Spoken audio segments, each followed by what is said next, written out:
সাবধান, 17ই নভেম্বর কার্তিক পূজার দিন ভুলেও করবেন না এই 5টি কাজ। এই 5টি কাজ আপনার জীবনকে মুহূর্তে অভিশাপে ভরে দিতে পারে। 1.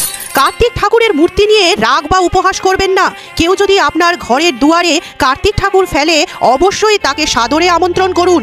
যে ঘরে কার্তিক ঠাকুরের মূর্তি নিয়ে রাগ করা হয়, সেখানে সন্তানের সুখ চিরতরে দূরে চলে যায়। 2. এই পবিত্র দিনে ভুলেও কারো থেকে ঝাঁটা বা লবণের মতো মাঙ্গলিক জিনিস ধার বা দান করবেন না। এর ফল হয় ভয়ানক। আপনার ঘর থেকে লক্ষ্মীশ্রী চিরতরে বিদায় নিতে পারে। 3.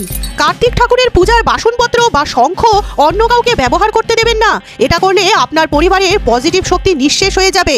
4. এই দিন আমিষ ভোজন ও মাদক সেবন থেকে দূরে থাকুন। মহাদেব পুত্র কার্তিকেয় রুষ্ট হলে তিনি আপনার সুখ সমৃদ্ধি কেড়ে নিতে পারেন। 5.